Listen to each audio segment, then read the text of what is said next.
They thought she was just a disposable housewife. They thought they could strip her of her dignity, take every penny, and toss her onto the streets of Manhattan like yesterday's trash. Richard and his ruthless mother laughed as she signed the divorce papers, believing they had won. But they forgot one crucial detail, a secret buried so deep, even the banks didn't see it coming. When the judge finally read her true legal name aloud, the laughter didn't just stop. The entire courtroom froze in terrified silence, because Lydia wasn't who they thought she was, and by the time they realized it, it was already too late. The rain in New York City that Tuesday wasn't just rain. It was a deluge, a relentless gray sheet that battered the windows of the penthouse on 57th Street. Inside, the atmosphere was even colder. Lydia stood by the floor-to-ceiling glass, staring out at the blurred lights of the city she had helped her husband conquer. Behind her, the sound of a zipper sealing a suitcase cut through the silence like a knife. "I want you out by 5, Richard said. His voice was devoid of emotion, the same tone he used when firing an underperforming junior analyst at his firm, Sterling and Halloway. "The driver will take you to a motel in Queens. I've paid for 3 nights. After that, you're on your own." Lydia didn't turn around immediately. She watched her reflection in the glass, pale, tired, wearing a simple beige cardigan that had seen better days. She looked nothing like the wife of a man who had just closed a $40 million merger with a Japanese tech giant. 3 nights, Lydia repeated softly. 10 years, Richard. And I get 3 nights in a motel? Richard laughed, a short, sharp bark. He was pouring himself a glass of Macallan 25, the crystal decanter clinking against the glass. He didn't even offer her water. "Be grateful it's not the street," a sharp voice cut in from the hallway. Beatrice, Richard's mother, marched into the room. She was a woman who wore her wealth like armor, a vintage Chanel suit, a string of Mikimoto pearls, and a face pulled tight by the best surgeons in Zurich. She held a manila envelope as if it were a weapon. "You signed the prenup, Lydia," Beatrice sneered, tossing the envelope onto the marble coffee table. "You were a waitress when Richard found you. You brought nothing into this marriage, and strictly speaking, you're entitled to nothing coming out of it. We are being generous." Lydia turned then. Her eyes were dry. She had cried all her tears 3 months ago when she found the second phone in Richard's briefcase. The texts from Jessica, PR, had been explicit, brutal, and humiliating. But when she had confronted him, Richard hadn't apologized. He had simply accelerated the divorce. "I built this company with him," Lydia said, her voice steady despite the trembling of her hands. "When we started, Richard, you were working out of a garage in Jersey. Who wrote the business plan? Who stayed up until 4 a.m. editing your pitch decks for the investors at J.P. Morgan? Who leveraged their own credit card to pay for the first servers?" "Ancient history," Richard scoffed, taking a sip of the scotch. He adjusted his silk tie, looking at his Rolex Daytona as if she were wasting his valuable time. "I did the work. I made the deals. You just kept the coffee warm. And let's be honest, Lydia, you've let yourself go. A man in my position needs a partner who looks the part. Jessica understands the modern market. She fits the image." "Jessica is 22, Lydia said quietly. "And she has an MBA, Beatrice snapped. "Unlike you. You're a liability, Lydia. You're plain, you're uneducated, and frankly, you're an embarrassment to the Halloway name." Beatrice walked over to the suitcase the maid had packed, a single, medium-sized bag. "We've allowed you to keep your clothes. The jewelry stays. The car stays. The cards have already been cancelled as of—" She checked her diamond-encrusted watch. 10 minutes ago. Lydia looked at the man she had loved for a decade. He wouldn't even meet her eyes. He was scrolling through his phone, likely texting Jessica about dinner reservations at Le Bernardin. "You're making a mistake, Richard," Lydia said. It wasn't a threat. It sounded like a statement of fact. Richard finally looked up, a smirk playing on his lips. "The only mistake I made was not doing this 5 years ago. Sign the settlement, Lydia. It's a waiver. You get $10,000 cash, and you waive all rights to future claims on Sterling and Halloway or my personal assets. If you don't sign, I'll bury you in legal fees until you starve." He uncapped a Mont Blanc pen and set it on the document. Lydia looked at the paper. Waiver of spousal support and equitable distribution. It was a death sentence for her future. $10,000 in New York City wouldn't last 2 months. But she looked at Beatrice, whose eyes were gleaming with malicious triumph. She looked at Richard, who was already mentally moving on. Lydia walked to the table. She didn't read the text. She picked up the pen. "Smart girl," Beatrice purred. "Back to the gutter you go." Lydia signed her name, but she didn't sign it Lydia Halloway. She signed it with a flourish that Richard, in his arrogance, didn't bother to check closely. She set the pen down. "I'll leave now." "Don't forget your umbrella," Richard called out mockingly as she walked toward the elevator. "I wouldn't want you to drown before you get to Queens." The elevator doors closed, shutting out the sight of the gold-leafed foyer and the husband who had just discarded her like a wrapper. As the lift descended 40 floors, Lydia didn't cry. She reached into her pocket and touched a small, cold metal object she had retrieved from the safe earlier that morning, a simple silver USB drive. They thought she was leaving with nothing, but Lydia was leaving with the one thing money couldn't buy: memory and patience. The motel in Queens was exactly as Richard had promised: damp, smelling of stale cigarettes, and vibrating every time the subway train rattled overhead. Lydia sat on the edge of the sagging mattress. It was a stark contrast to the Egyptian cotton sheets she had woken up in that morning. She opened her banking app on her phone. Account balance. The joint accounts were locked. The credit cards were dead. She had the $10,000 in a cashier's check in her pocket, but she couldn't deposit it yet. To deposit it meant accepting the terms, and Lydia had a plan that required her to be very, very careful. For the first 2 weeks, she lived off cheap bodega sandwiches and instant coffee. She needed a lawyer, but not just any lawyer. She needed a shark, but sharks cost money, and Richard had blacklisted her. She had visited 3 firms in Manhattan. At Cravath, Swain and Moore, the receptionist had politely told her they were conflicted out. Richard had evidently paid retainers to the top 5 divorce firms in the city just to ensure she couldn't hire them. It was a classic, brutal tactic.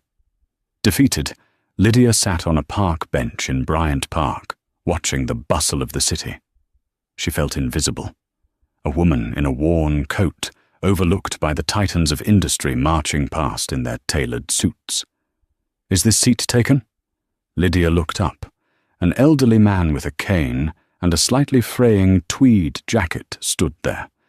He held a brown paper bag and a cup of tea. "No," Lydia said, shifting over. The man sat. He pulled a sandwich out of the bag. "Rough day?" he asked, noting her posture. Lydia let out a dry laugh. "Rough life. My husband just divorced me. He owns half the city, and I can't even get a lawyer to return my call." The old man chewed slowly. "Husband sounds like a charmer. Who is he?" "Richard Halloway." The old man stopped chewing. He turned to look at her, his eyes surprisingly sharp behind thick spectacles. "Halloway? The hedge fund boy? Sterling and Halloway?" "That's the one." "Arrogant prick," the man grumbled. "He shorted a medical supply company last year. Bankrupted them. Put 3,000 people out of work, just to make a quick 12% on the quarter. Lydia looked at him, surprised. You follow the market? I read, the man said simply. I'm Arthur Penhaligon. Lydia? Well, Lydia, Arthur said, crumbling his sandwich wrapper. Why can't you get a lawyer? Holloway isn't God. His retainer blocked everyone. I have no access to funds. He froze me out. Arthur hummed. He reached into his tweed pocket and pulled out a business card. It wasn't fancy. It was plain white cardstock with black text, no logo. It read, Tobias Vance, attorney at law, and a phone number, no address. Call him, Arthur said. He hates bullies, and he hates Richard Holloway. Lydia took the card, skeptical. Is he expensive? For you? Arthur winked. He might be free. Depends on how good your story is. Lydia called the number that afternoon. The voice on the other end was deep and gravelly. When she mentioned Richard Holloway, there was a pause, and then an address was given. Not a glass tower in Manhattan, but a brownstone in Brooklyn Heights. Tobias Vance was a bear of a man, messy and intense, with an office buried under stacks of case files. He listened to Lydia for 2 hours. He didn't interrupt. He didn't look at his watch. When she finished explaining the prenup, the $10,000 settlement, and the way Beatrice had laughed, Tobias leaned back in his creaking leather chair. They think you're weak, Tobias said. They think because you were a waitress, you don't understand the game. I understand the game, Lydia said, her voice hardening. I taught him the game. Richard is good at talking, Mr. Vance, but he's terrible at math. I did the books for the first 4 years. I know where the bodies are buried. Tobias smiled, showing teeth. And do you have proof? Lydia reached into her purse and placed the silver USB drive on his desk.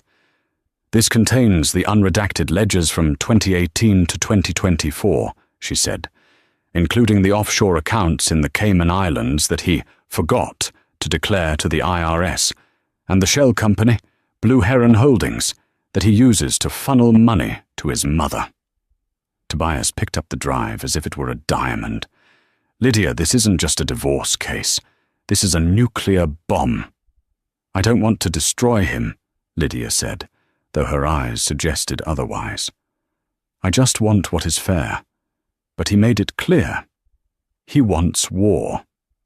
War it is, Tobias said. But we have a problem. The court date he set. It's in 3 days. He rushed the docket. He wants to ambush you before you get representation. We have 72 hours to build a defense against $1 billion legal team. I don't need a defense, Lydia said, standing up. I need an offense. And there is something else you need to know. Something Richard doesn't know. What's that? Lydia hesitated. She looked around the dusty office, at the law degrees on the wall that were crooked. My name, she said softly. On the marriage certificate, I used my stepfather's name, Lydia Miller. It's the name I've used my whole adult life since I ran away from home at 18. Okay, Tobias said slowly. But I never legally changed it, Lydia said. My birth certificate, my passport, and the trust fund that matures on my 30th birthday, which is next week, they are all under my father's name. Tobias leaned in. And who was your father, Lydia? She whispered a name, Tobias Vance, a man who had seen everything in 30 years of law, dropped his pen. It rolled off the desk and hit the floor with a clatter. Good God, he breathed. Does Richard know? No, Lydia said. He never asked about my family. He thought I was trash. He never cared enough to look. Tobias let out a low, rumbling laugh that shook his chest. Lydia, we aren't going to just win. We are going to put on a show. When we walk into that courtroom, I want you to wear the most expensive dress you own. Do you have one? I have the dress I wore to the Met Gala 2 years ago. Beatrice made me put it in storage because she said it outshined her. Wear it, Tobias ordered. See you in court. The morning of the hearing, the sky over Manhattan had cleared, leaving a crisp, blinding blue that felt judgmental. The New York Supreme Court on Center Street was bustling, a hive of misery and litigation. Richard Holloway arrived in a black Escalade. He stepped out, flanked by 3 lawyers from Skadden Arps. He looked like a man who had already won. His suit was a custom charcoal Tom Ford, and his demeanor was relaxed, bordering on bored. Beatrice was with him naturally. She wore a severe navy suit and a hat that looked like a bird of prey perched on her head. Hanging on Richard's arm was Jessica, the 22-year-old PR intern. She looked nervous, clutching a designer bag that was clearly a recent gift, her eyes darting around at the paparazzi Richard had accidentally tipped off. "Just smile, Jessica," Richard murmured, adjusting his cufflinks. "It'll be over in 20 minutes. The judge, Honorable Silas Thorne, is a golf buddy of mine. We'll just formalize the waiver, humiliate Lydia a bit for the record, and then we go to lunch at Per Se." "Is she even going to show up?" Jessica asked, chewing her lip. "You said she has no money." "She'll show up to beg," Beatrice cackled. "She has no pride." Inside Courtroom 402, the atmosphere was stifling. The wood-paneled walls seemed to absorb the light. Richard's legal team spread out over the plaintiff's table like an oil slick, opening sleek laptops and stacking leather-bound binders. They laughed among themselves, sharing inside jokes about summer homes in the Hamptons. On the defendant's side, the table was empty. The gallery was surprisingly full. Word had gotten out that the CEO of Sterling and Holloway was finalizing a high-profile divorce. Junior bankers, gossip columnists, and curious onlookers packed the benches. 5 minutes past the hour, Richard's lead attorney, a man named Marcus Stone, a shark in a 3-piece suit, announced loudly, "Your Honor, the defendant is absent. We move for a default judgment." Judge Thorne, a heavy-set man with a red face, peered over his glasses. "It is rather late, Mr. Stone. I'm inclined to—" Creak.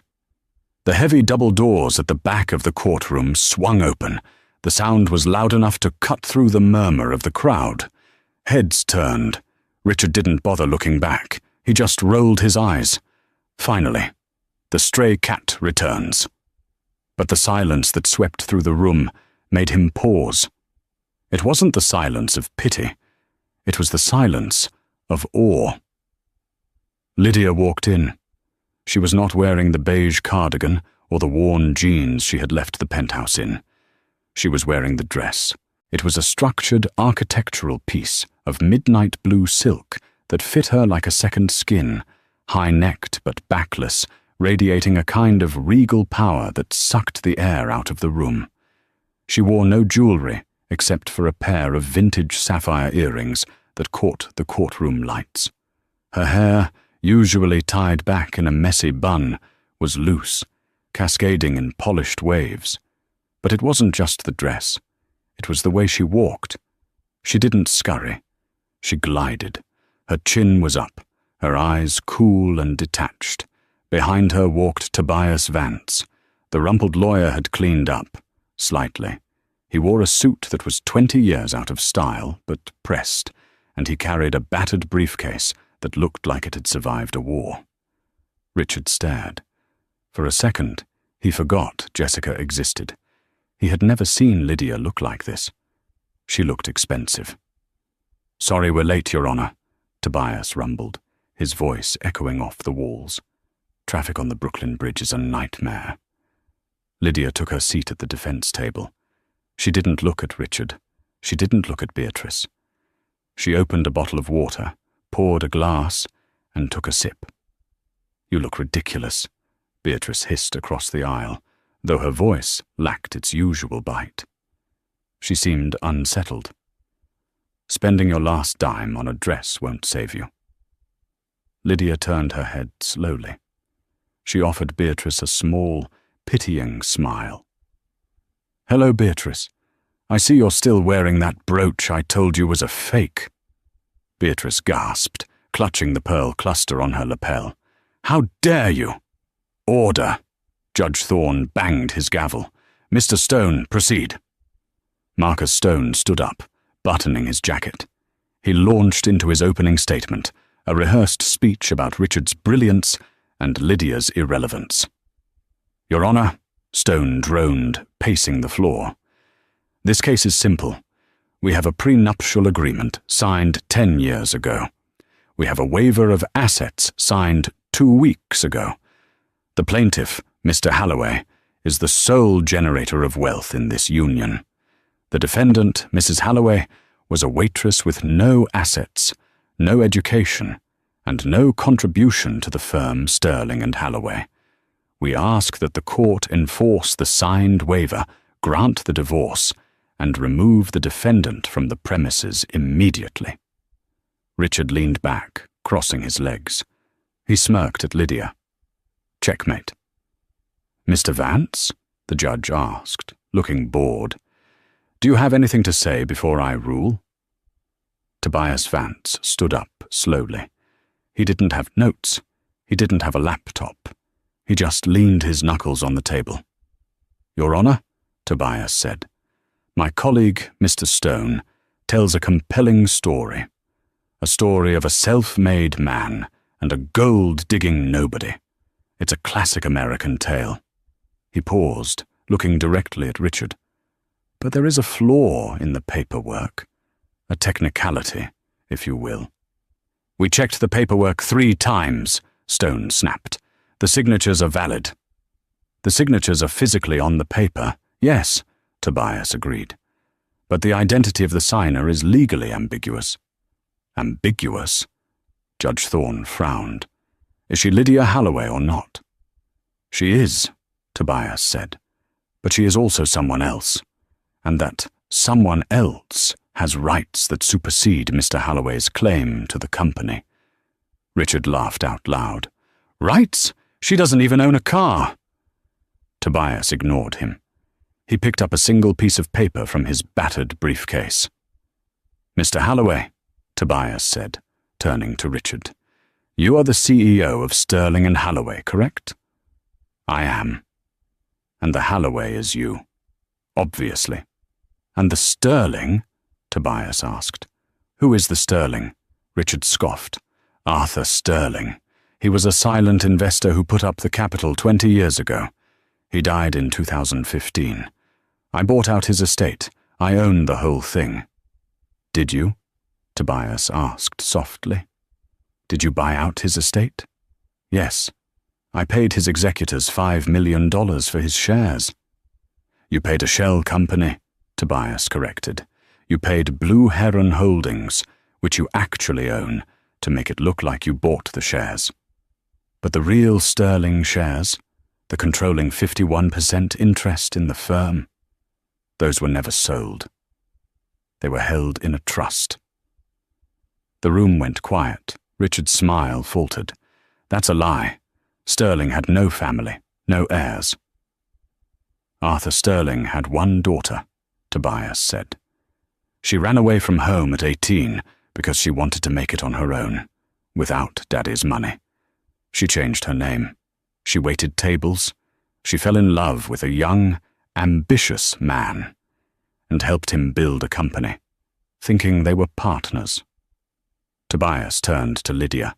"Stand up, Lydia." Lydia stood. The blue silk rippled. "Your Honor," Tobias boomed, his voice shaking the rafters, "I present to you the defendant. Her legal name is not Lydia Miller. It is not even Lydia Halloway." He held up a birth certificate. "Her name is Lydia Sterling, daughter of Arthur Sterling, and the sole beneficiary of the Sterling Trust, which owns 51% of Mr. Halloway's company." The silence that followed was heavy, physical. It pressed down on the courtroom like a lead blanket. Richard Halloway's face went from flushed to a ghostly, sickly white. The pen he was holding slipped from his fingers and rolled across the mahogany table, the sound amplified in the quiet room. Click, click, click. Beatrice looked as if she had been slapped. Her mouth opened, closed and opened again, but no sound came out. She looked at Lydia, really looked at her, and for the first time she saw the resemblance, the high cheekbones, the specific shade of steel-grey eyes. That's impossible, Richard stammered. He stood up, knocking his chair over. This is a trick. Arthur Sterling's daughter died. That was the rumour. She was gone. She was in Queens, Lydia said. Her voice was calm, melodic, and terrifyingly cold. Waitressing at a diner while you sat in my father's office. Objection! Stone shouted, though he sounded panicked. Relevance, even if she is who she claims. She signed the prenup. She signed the waiver. She waived her assets. Tobias Vance smiled. It was the smile of a wolf who had cornered a rabbit. Ah, the waiver, Tobias said. Mr. Stone, you are a partner at Skadden. Surely you know the law regarding fraudulent inducement and non-disclosure of assets? Stone froze. When Mr. Halloway presented the prenup 10 years ago, Tobias continued, pacing toward the judge, he listed his assets. He claimed he owned 100% of the company. But if Lydia is the Sterling heir, then he never owned 100%. He was managing her shares without her knowledge. He committed fraud on the financial disclosure. Tobias slammed his hand on the railing, and the waiver signed 2 weeks ago. Lydia signed it under duress after being thrown out of her home.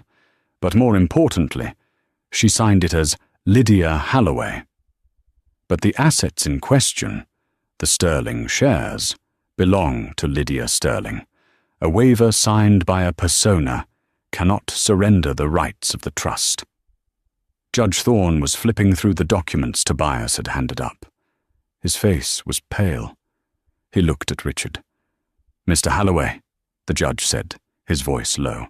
Did you know? No, Richard screamed. I swear, I didn't know. She lied to me. She hid her identity. I didn't lie, Lydia interjected smoothly. You never asked. In 10 years, Richard, you never asked me a single question about my childhood. You were too busy talking about yourself. This is insane, Beatrice screeched, standing up. She's a fraud. Look at her. She's a waitress. Sit down, Mrs. Halloway, the bailiff warned, stepping forward. Lydia turned to the judge. Your Honor, I have more. She pulled the silver USB drive from her clutch. Because I was the bookkeeper for the first 4 years, Lydia said, and because I have a photographic memory for numbers, a trait I inherited from my father, I noticed some discrepancies. She walked to the clerk and handed over the drive. This drive contains evidence that Richard Halloway has been embezzling from the Sterling Trust for 6 years. He's been siphoning profits that legally belong to the majority shareholder, me, into offshore accounts in the Cayman Islands under his mother's name. Beatrice let out a strangled sound and slumped back into her seat. He used company funds to buy the penthouse, Lydia continued. He used company funds to pay for his mistress's apartment in Soho. And he used company funds to pay for these expensive lawyers. Lydia turned to face the gallery, then looked directly into the camera of a journalist who was surreptitiously filming. Technically, Lydia said, a small, dangerous smile playing on her lips, he's been using my money to try and divorce me. Richard looked at his lawyers. Do something. Marcus Stone closed his laptop. He started packing his bag. Where are you going? Richard hissed. Mr. Halloway, Stone whispered harshly. If half of what she says is true, you are going to federal prison. I cannot represent a client who has committed perjury and grand larceny in my presence. You're on your own. The 3 lawyers from Skadden stood up and walked out. The heavy doors swung shut behind them. Richard was left standing alone. The courtroom was buzzing now. The reporters were typing furiously on their phones. The story was already breaking. Waitress revealed as billionaire heiress. Halloway empire crumbles. Judge Thorne looked down at Richard with pure disgust. "Mr. Vance," the judge said, "what is your motion?" "We move to freeze all assets immediately," Tobias said. "We move to annul the prenup on the grounds of fraud. And we move for an immediate restraining order, preventing Mr. Halloway or his mother from entering the premises of Sterling and Halloway." "Granted," the judge said instantly. The gavel came down. Bang! "Wait!" Richard cried, desperate now, sweat pouring down his face. He looked at Lydia. The arrogance was gone, replaced by a pathetic, clawing need. "Lydia, honey, please, we can talk about this. I didn't mean the prenup. It was just business. I love you. You know I love you." Jessica, the mistress, stood up slowly. She looked at Richard, then at Lydia. She saw the power dynamic shift in real time. "I think I'm going to go," Jessica mumbled. She dropped the designer bag on the floor and bolted for the exit. Lydia walked over to Richard. She stood inches from him. He smelled of fear and expensive cologne. "You love me?" she asked softly. "Yes. Yes, I do. We were a team, Lydia. We built this." "No," Lydia said. "I built it. You just spent it." She leaned in closer, so only he could hear. "You gave me 3 nights in a motel, Richard. I'm going to give you something more generous. I'm giving you 3 minutes to get out of my building before I call security." "Your building?" "I'm the majority shareholder," Lydia said, her voice freezing the air in his lungs. "I'm calling an emergency board meeting in 1 hour. You're fired." Richard slumped into his chair, head in his hands. Beatrice was weeping, clutching her pearls, muttering about her reputation. Lydia turned and walked toward the aisle. The crowd parted for her like the Red Sea. Tobias winked at her as she passed. She walked out of the courtroom into the flash of cameras, her head held high. But the drama wasn't over. Richard wasn't the type to go down without a dirty fight. And there was still one secret Lydia hadn't played, the one that would destroy his reputation not just as a businessman, but as a man. The lobby of the Sterling and Halloway Tower in Midtown Manhattan was a cathedral of glass and steel. For 10 years, Lydia had walked through these doors as an invisible woman. The receptionists would barely look up. The security guards would offer a half-hearted nod, knowing she held no real power. Today, the air in the lobby shifted the moment the revolving doors spun. Lydia didn't enter alone. She was flanked by Tobias Vance, who looked surprisingly menacing now that he was on the winning side, and a team of 4 forensic accountants she had hired an hour ago. The head of security, a burly man named Frank, who had once refused to let Lydia up because she'd forgotten her keycard, stepped forward. He looked nervous. His earpiece was buzzing with chatter from upstairs. "Mrs. Halloway," Frank stammered, blocking the turnstile. "I have orders from Mr. Halloway. He said you're not allowed in the building. He said there was a disturbance at court." Lydia stopped. She looked at Frank. She didn't shout. She didn't make a scene. She simply reached into her clutch and pulled out a folded court order, stamped with the seal of the New York Supreme Court. "Frank," Lydia said, her voice level, "I am not Mrs. Halloway. I am Lydia Sterling. And as of 45 minutes ago, I am the chairwoman of the board. If you value your pension, you will step aside. If you prefer to stay loyal to a man who is currently vomiting in a courthouse bathroom, you can hand in your badge right now." Frank looked at the paper. He looked at the determined set of her jaw. He looked at the paparazzi gathering outside the glass. He stepped aside and swiped his MasterCard. "Elevator A is waiting, Miss Sterling." The ride to the 50th floor was silent. Lydia watched the floor numbers tick up, 10, 20, 30. With every passing floor, She felt the weight of the last decade shedding, the late nights she had spent proofreading documents while Richard slept, the dinners where she had been silenced, the way he had made her feel small so he could feel big. Ping. The doors opened onto the executive floor. The office was in chaos. Phones were ringing off the hook. Secretaries were huddled in whispers. When Lydia walked down the central corridor, the noise died instantly. She walked straight to the main conference room, the war room, where the emergency board meeting was already assembling. She pushed the double doors open. Around the long mahogany table sat 12 men and 2 women.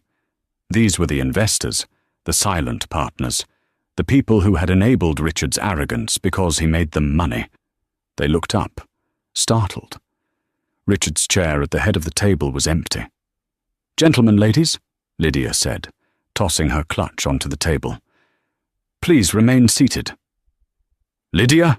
sputtered George Abernathy, a man who had been Richard's mentor. "What is the meaning of this? Richard called us. He said you've gone insane. He said you're trying to destroy the firm." "I'm saving the firm, George," Lydia said. She walked to the head of the table, Richard's seat. She didn't sit. She stood behind it, gripping the leather. "Richard isn't coming. He has been suspended pending a federal investigation into embezzlement and fraud." A gasp went around the room. "Embezzlement?" George asked, his face reddening. "That's a serious accusation." "It is," Tobias Vance said, stepping forward and dropping a stack of files in the center of the table. "Here are the transfers: Blue Heron Holdings, Red Line Consulting, Valkyrie LLC, all shell companies registered to Richard Halloway and Beatrice Halloway. Over the last 5 years, they have drained $42 million from this company's liquidity." The board members lunged for the papers, flipping through them frantically. "He was gambling with your money," Lydia said. "And he was doing it using my inheritance as collateral." She looked around the room. "I am taking immediate control as interim CEO.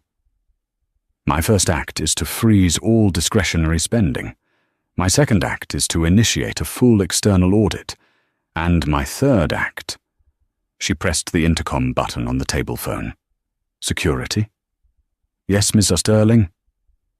"Mr. Halloway has just entered the building," Lydia said, watching the security feed on the wall monitor. "Please escort him to the lobby. Do not let him up. If he resists, call the NYPD." "Copy that." The board members stared at her. They had known her as the quiet wife who brought coffee. Now, she was dismantling the king. "Lydia," George said, his voice trembling slightly. "You don't have the experience to run a firm like this. The markets will panic. We need stability." "Stability?" Lydia laughed, a sharp sound.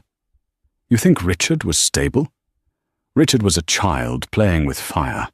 I know the accounts better than anyone in this room. I know that the Q3 projections were inflated. I know that the merger with the Japanese tech giant is built on bad code. I know because I read the diligence reports that Richard threw in the trash." She leaned forward. "The markets will not panic, George, because tomorrow morning I am going to announce that Sterling and Halloway is returning to its roots: ethical investing, transparency, the values my father, Arthur Sterling, built this place on. If you don't like it, you can sell your shares. I'll buy them."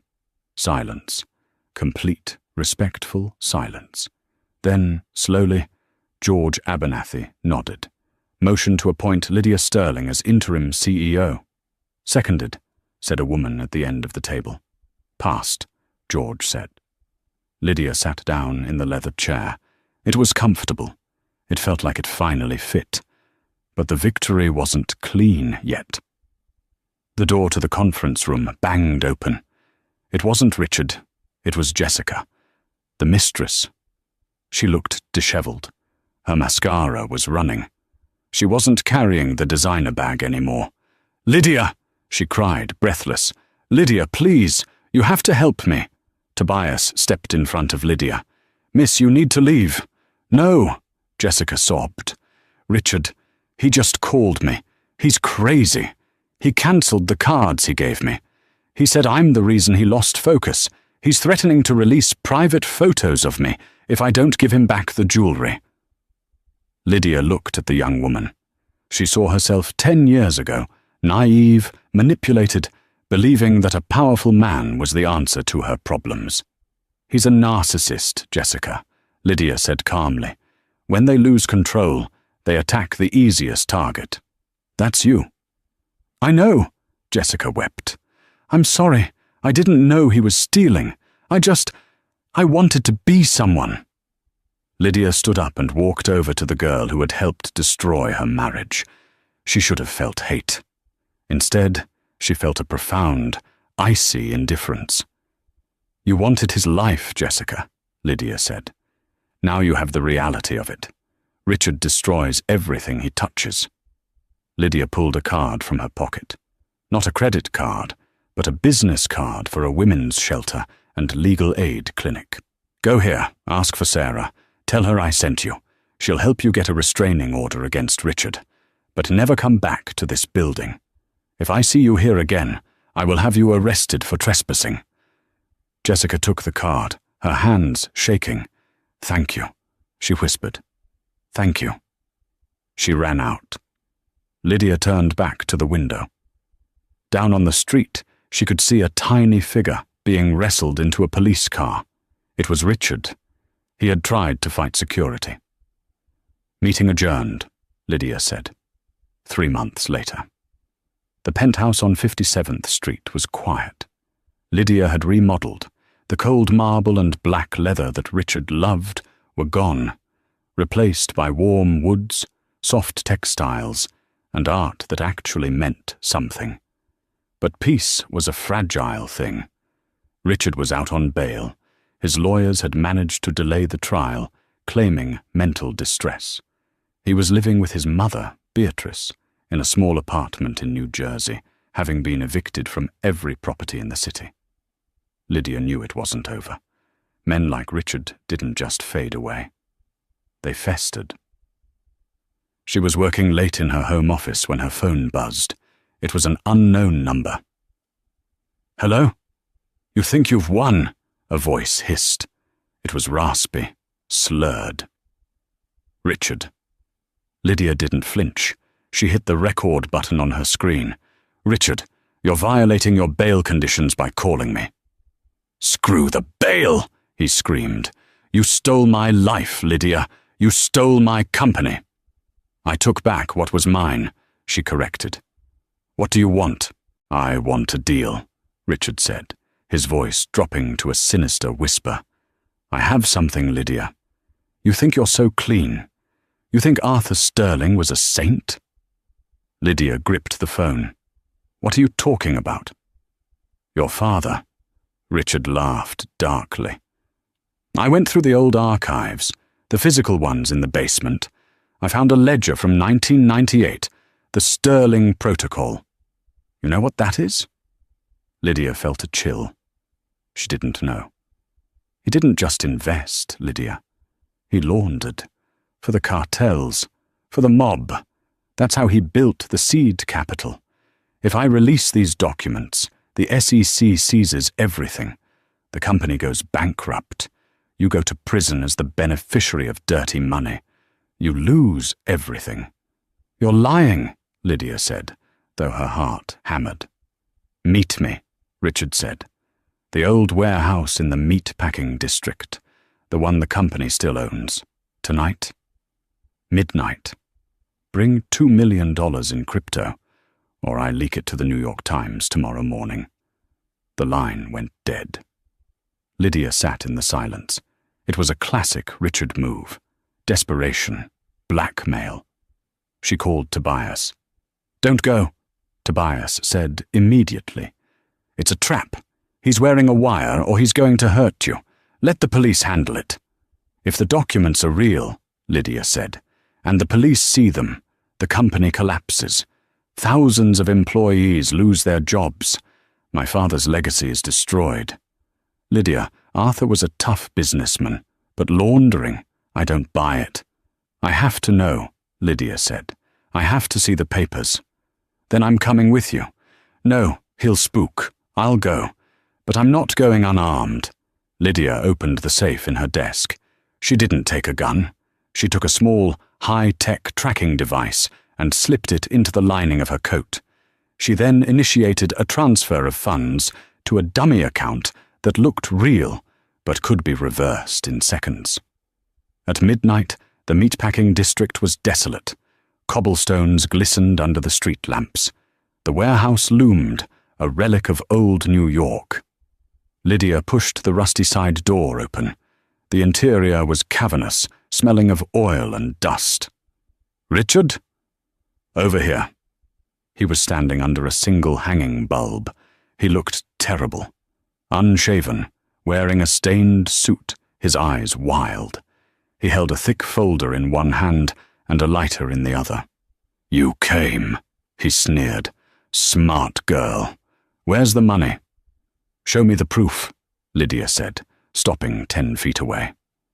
Richard threw the folder at her feet. Lydia knelt and opened it. She scanned the pages.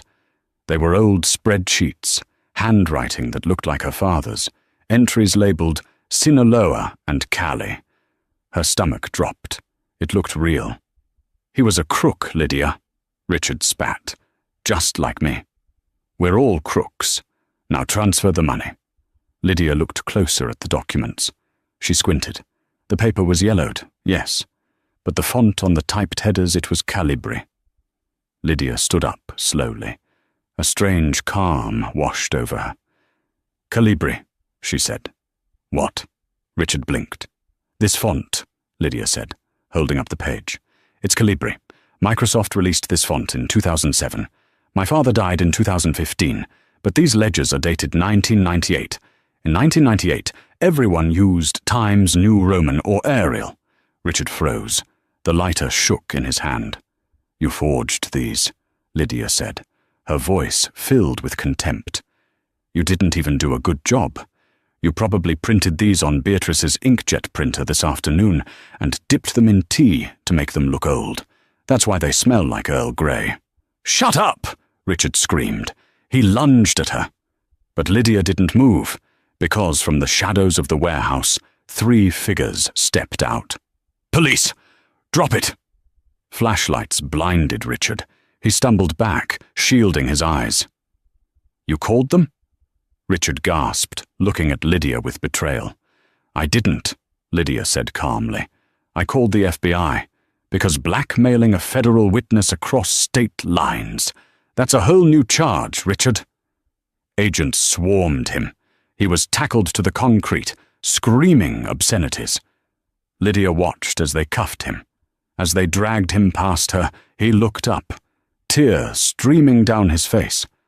"I made you," he sobbed. "I made you who you are." Lydia looked down at him. "No, Richard. You made me hide who I was. And now, I'm finally free." 1 year later, they called it the Fall of Rome in the financial tabloids. But for Lydia, it felt more like an exorcism. The trial of Richard Halloway had consumed the New York news cycle for 6 grueling months. It was a spectacle that eclipsed even the most sensational celebrity divorces. The Calibri Gate scandal, as the press dubbed the forged font incident, became a late-night talk show punchline, stripping Richard of the one thing he valued more than money, his intelligence. He wasn't just painted as a criminal, he was painted as a fool. Lydia sat in the back row on the day of the sentencing. She didn't need to be there, but she needed to see it finished. She watched as Richard, gaunt and grey-skinned, stood before the federal judge. The arrogance that had once filled penthouses and boardrooms had evaporated, leaving behind a shivering, hollow man. "Mr. Halloway," the judge intoned, his voice echoing in the packed chamber. "You were entrusted with a legacy you didn't build, and you used it to steal from the very person who supported you. Your greed was matched only by your hubris. when the gavel fell. 15 years in a federal penitentiary for wire fraud, embezzlement, and attempted extortion. Richard didn't scream. He simply slumped forward, his forehead hitting the defendant's table with a dull thud. He didn't look back at the gallery. He didn't look for Lydia. He knew, finally, that she was out of his reach. Beatrice fared little better. The asset forfeiture teams were ruthless. They descended on the Upper East Side apartment, tagging everything from the Chagall paintings to the silver tea service. Lydia heard from a mutual acquaintance that Beatrice had been caught trying to sew diamond earrings into the lining of her mink coat while the FBI waited in her foyer. Stripped of her status and terrified of being indicted as a co-conspirator, Beatrice fled to the country 2 days before her passport was set to be flagged. Rumors placed her in a run-down villa in Paraguay, a non-extradition country, where she reportedly spent her days complaining to the local housekeeper about the humidity and the lack of proper afternoon tea. She was a queen without a kingdom, ruling over nothing but dust and mosquitoes. With the parasites gone, Lydia turned her attention to the host. Resurrecting the company was harder than destroying it. The toxicity of the Holloway era had seeped into the drywall. The culture at the firm was one of fear, backstabbing, and short-term profit-chasing. Lydia spent the first 3 months doing nothing but firing people. She fired the bros who spent their afternoons playing golf while their assistants did the work. She fired the compliance officers who had looked the other way when Richard moved millions offshore. She gutted the executive floor, removing the private cigar lounge and the Scotch bar, replacing them with collaborative workspaces and quiet rooms. She worked 18-hour days, fueled not by desperation, but by purpose. For the first time in her life, she wasn't hiding. She wasn't Lydia Miller, the waitress, or Lydia Holloway, the trophy wife. She was just Lydia, and she was terrifyingly good at her job. On the 1-year anniversary of the divorce filing, the sky over Manhattan opened up. It was a torrential downpour, a grey curtain of a rain that lashed against the skyscrapers. It reminded Lydia of the day she had been thrown out with a single suitcase, told she would drown before she reached Queens. She stood on the sidewalk of 57th Street, protected by a large black umbrella held by Frank, her head of security. Frank had been the one to block her entry a year ago. Now he would take a bullet for her. He had seen how she treated the janitorial staff with the same respect she gave the investors, and that loyalty was ironclad. A crowd had gathered despite the weather. It was a sea of umbrellas, flashing cameras, and curious onlookers. The employees of the firm stood in the front rows, their faces bright with genuine pride, not the forced sycophancy of the old days. Lydia wore a white trench coat, a stark contrast to the gloom. She looked up at the facade of the building. The granite was scarred. The holes where the bronze letters Sterling and Holloway had once been mounted were filled in, but the ghost of the name remained, if you looked closely enough. It served as a reminder. Scars don't disappear, but you can build over them. Next to Lydia stood the new vice president, Elena, a brilliant young analyst Lydia had plucked from the obscurity of the mailroom after reading a paper Elena had written on ethical microfinancing. "Are you ready, Ms. Sterling?"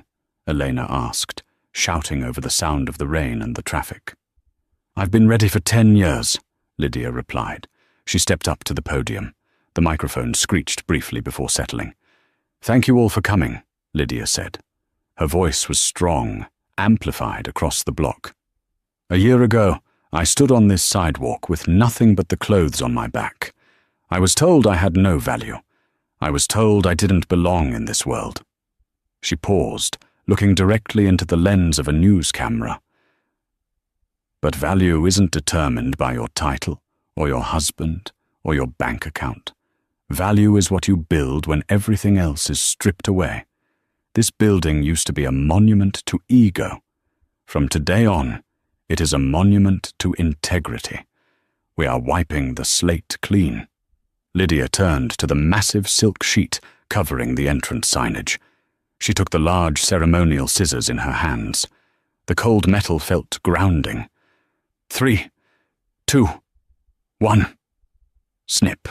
The red silk fluttered down, heavy with rain, pooling on the wet concrete. The new letters gleamed in gold, bold and unpretentious against the dark stone. Sterling Capital. There was no partner. No man taking credit for the late nights and the brilliant strategies. Just her name, her father's name, a legacy reclaimed from the ashes. The crowd erupted. Applause thundered, mixing with the sound of the rain. Champagne corks popped under the awnings. Lydia smiled, a genuine, unguarded smile. But as her eyes scanned the crowd, they snagged on a figure standing at the very back, near a hot dog cart. It was an old man in a fraying tweed jacket, leaning heavily on a cane, chewing slowly on a pretzel. Arthur Penhaligon. The stranger from the park. The man who had given her the card that changed her life. Lydia handed the scissors to Eleanor and stepped off the podium. She walked through the parting crowd, ignoring the reporters shouting questions about Richard's prison sentence. She walked straight to the edge of the curb. "You look good, kid," Arthur said, wiping mustard from his lip. "Better than the day on the bench. You got some color in your cheeks." "I feel better," Lydia admitted, the rain misting on her face. "I looked for you. I wanted to invite you to the gala, but the number on the card was disconnected." Tobias retired. Arthur shrugged. "Moved to Florida to fish. And me? I don't do galas. Too many stiff suits. I prefer the park." Lydia laughed. "Well, I owe you a lunch, at least a sandwich." "You owe me nothing," Arthur said, his eyes twinkling behind his thick glasses. "Watching Holloway get dragged out in cuffs on the 6 o'clock news? That was payment enough for me. I hated that guy." He gestured with his pretzel toward the gleaming gold sign. "Sterling Capital. Strong name. Honest." "It feels heavy," Lydia confessed, her voice dropping so only he could hear. "Sometimes I wonder if I'm just becoming another version of them, another suit in a tower." Arthur shook his head. "No, you're different." "How do you know?" "Because you walked through the rain to talk to an old man eating a pretzel," Arthur said. "Richard would have sent security to shoo me away." He adjusted his flat cap. "You did good, Lydia. You didn't just survive. You evolved. Now go inside. You're getting wet, and you've got an empire to run." "Thank you, Arthur," she whispered. He gave her a thumbs up and turned, limping slowly away down 6th Avenue, disappearing into the grey city mist like a guardian angel who had finished his shift. Lydia stood there for a moment, breathing in the smell of rain and exhaust and victory. Then she turned back to the tower. Frank held the door open. "Good afternoon, Miss Sterling." "Good afternoon, Frank." She walked across the marble lobby, her heels clicking a steady rhythm. She stepped into the elevator and pressed the button for the top floor. As the doors slid shut, cutting off the noise of the street, Lydia caught her reflection in the polished brass panel. She didn't see the tired, discarded wife anymore. She saw a woman who had walked through fire and come out made of gold. The elevator began to rise. Lydia Sterling went up, and she didn't look down. And that is how Lydia Sterling turned her darkest moment into her greatest victory. She proved that dignity isn't about what you have in your bank account. It's about knowing exactly who you are, even when the world tries to erase you. Richard thought he could throw her away like trash, but he forgot that diamonds are only found under pressure. What did you think of Lydia's revenge? Was 15 years enough for Richard, or did he deserve worse? Let me know in the comments below. And if you enjoyed this story of justice served cold, please smash that like button. It really helps the channel grow. Don't forget to subscribe and hit the bell icon so you never miss a new story. We post new dramas every Tuesday and Friday. Thanks for watching, and remember, be careful who you underestimate.